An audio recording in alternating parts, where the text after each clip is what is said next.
Everybody, welcome back to our channel. ఈరోజు వీడియోలో మన డైలీ లైఫ్లో మనం ఎక్కువగా యూజ్ చేసే వర్డ్స్ని తీసుకొని దానికి సంబంధించిన కొన్ని ఎగ్జాంపుల్ సెంటెన్సెస్ని ఇంగ్లీష్లో ఎలా చెప్పాలో ఒకసారి చూద్దాం. ఫస్ట్ వన్, మేనేజర్ ఆఫీస్ చుట్టూ తిరుగుతున్నాడు.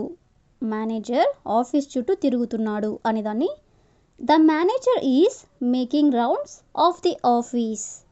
The manager is making rounds of the office అంటే మేనేజర్ ఆఫీస్ చుట్టూ తిరుగుతున్నాడు. నెక్స్ట్ వన్, నర్స్ రోగుల చుట్టూ తిరుగుతుంది. నర్స్ రోగుల చుట్టూ తిరుగుతుంది అనేదాన్ని the nurse is making rounds of the patients. The nurse is making rounds of the patients అంటే నర్స్ రోగుల చుట్టూ తిరుగుతుంది. నెక్స్ట్ వన్, గాడ్ రాత్రిపూట భవనం చుట్టూ తిరుగుతున్నాడు.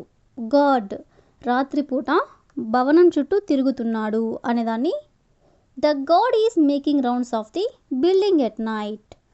The God is making rounds of the building at night అంటే గాడ్ రాత్రిపూట భవనం చుట్టూ తిరుగుతున్నాడు. నెక్స్ట్ వన్, ప్రిన్సిపల్ స్కూల్ చుట్టూ తిరుగుతున్నాడు. ప్రిన్సిపల్ స్కూల్ చుట్టూ తిరుగుతున్నాడు అనేదాన్ని the principal is making rounds of the school. The principal is making rounds of the school అంటే ప్రిన్సిపల్ స్కూల్ చుట్టూ తిరుగుతున్నాడు. Next one, coach practice field చుట్టూ తిరుగుతున్నాడు. కోచ్ ప్రాక్టీస్ ఫీల్డ్ చుట్టూ తిరుగుతున్నాడు అనేదాన్ని the coach is making rounds of the practice field. The coach is making rounds of the practice field అంటే coach practice field చుట్టూ తిరుగుతున్నాడు. See the next one, supervisor factory చుట్టూ తిరుగుతున్నాడు.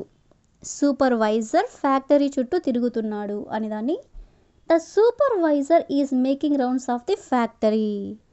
The supervisor is making rounds of the factory.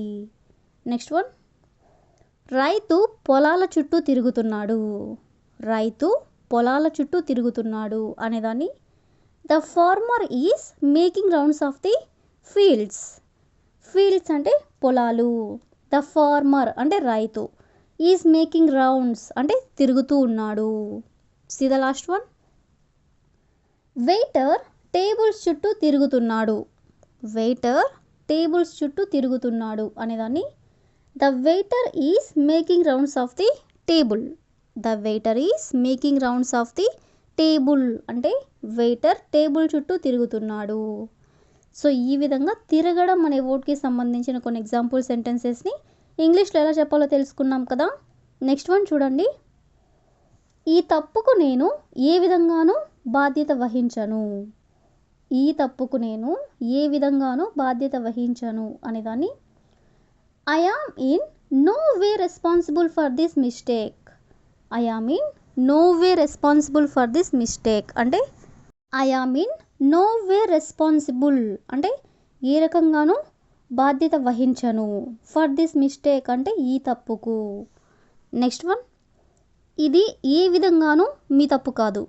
ఇది ఏ విధంగానూ మీ తప్పు కాదు అని చెప్పాలనుకున్నప్పుడు this is in no way your fault. This is in no way your fault అంటే ఏ విధంగానూ మీ తప్పు కాదు. నెక్స్ట్ వన్, ఆమె పరీక్షకు ఏ విధంగానూ సిద్ధంగా లేదు. ఆమె పరీక్షకు ఏ విధంగానూ సిద్ధంగా లేదు అని చెప్పాలనుకున్నప్పుడు she was in no way ready for the test. She was in no way ready for the test అంటే ఆమె పరీక్షకు ఏ విధంగానూ సిద్ధముగా లేదు. నెక్స్ట్ వన్, సినిమా ఏ విధంగానూ బోరింగ్గా లేదు. ఇలా అంటుంటారు కదా, బోరింగ్గా లేదు బాగుంది అని. సో దీన్ని ఇంగ్లీష్లో the movie was in no way boring. The movie was in no way boring అంటే ఏ విధంగానూ బోరింగ్గా లేదు. నెక్స్ట్ వన్, అతను నాకు ఏ విధంగానూ సంబంధం లేదు. అతను నాకు ఏ విధంగానూ సంబంధం లేదు అని చెప్పాలనుకున్నప్పుడు he is in no way related to me. He is in no way related to me అంటే అతను నాకు ఏ విధంగానూ సంబంధం లేదు. నెక్స్ట్ వన్, ఆ కామెంట్ ఏ విధంగానూ ఉపయోగకరంగా లేదు. ఆ కామెంట్ ఏ విధంగానూ ఉపయోగకరంగా లేదు అనేదాన్ని that comment was in no way helpful.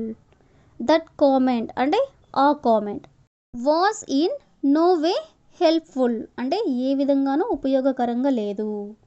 C the next one. కొత్త రూల్స్ మిమ్మల్ని ఏ విధంగానూ ప్రభావితం చేయదు. కొత్త రూల్స్ మిమ్మల్ని ఏ విధంగానూ ప్రభావితం చేయదు అని చెప్పాలనుకున్నప్పుడు the new rule will in no way effect you.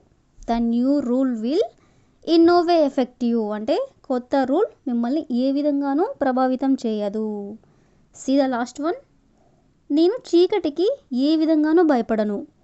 నేను చీకటికి ఏ విధంగానూ భయపడను అనేదాన్ని I am in no way afraid of the dark. I am in no way afraid of the dark అంటే నేను చీకటికి ఏ విధంగానూ భయపడను. సో ఈ విధంగా మనం ఏ విధంగానూ అనే వర్డ్కి సంబంధించిన కొన్ని ఎగ్జాంపుల్ సెంటెన్సెస్ని ఇంగ్లీష్లో ఎలా చెప్పాలో తెలుసుకున్నాం కదా. నెక్స్ట్ వన్ చూడండి. అందరూ వాళ్ళలా ఈత కొట్టలేరు. అందరూ వాళ్ళలా ఈత కొట్టలేరు అని చెప్పాలనుకున్నప్పుడు not everyone can swim like them. Not everyone అంటే అందరూ, కెన్ స్విమ్ లైక్ దెమ్ అంటే వాళ్ళలా ఈత కొట్టలేరు. Next one. అందరూ నాలా డ్రైవ్ చేయలేరు. అందరూ నాలాగా డ్రైవ్ చేయలేరు అంటుంటారు కదా ఇంగ్లీష్లో. Not everyone can drive a car like me. Not everyone can drive a car like me అంటే అందరూ నాలా డ్రైవ్ చేయలేరు. Next one. అందరూ అతనిలా ఇంగ్లీష్ మాట్లాడలేరు. అందరూ అతనిలా ఇంగ్లీష్ మాట్లాడలేరు అనేదాన్ని not everyone can speak English like him. Not everyone can speak English like him అంటే అందరూ అతనిలా ఇంగ్లీష్ మాట్లాడలేరు. Next one. అందరూ ఆమెలా వండలేరు అంటే ఆమెలాగా వంట చేయలేరు అనేదాన్ని not everyone can cook well like her. Not everyone can cook well like her అంటే అందరూ ఆమెలా వంట చేయలేరు. See the next one. అందరూ మనలా సమస్యను పరిష్కరించలేరు. అందరూ మనలా సమస్యని పరిష్కరించలేరు అనేదాన్ని not everyone can solve the problem like us. Not everyone can solve the problem like us అంటే అందరూ మనలా సమస్యని పరిష్కరించలేరు. సో ఈ విధంగా మనం కొన్ని ఎగ్జాంపుల్ సెంటెన్సెస్ని ఇంగ్లీష్లో ఎలా చెప్పాలో తెలుసుకున్నాం కదా. So that's all for today. I hope you all like this video. I will ask you a small question for you. అందరూ మీలా అందంగా పాడలేరు. అందరూ మీలా అందంగా పాడలేరు. So if you know this one in English, please you can comment in the comment section. Thank you for watching.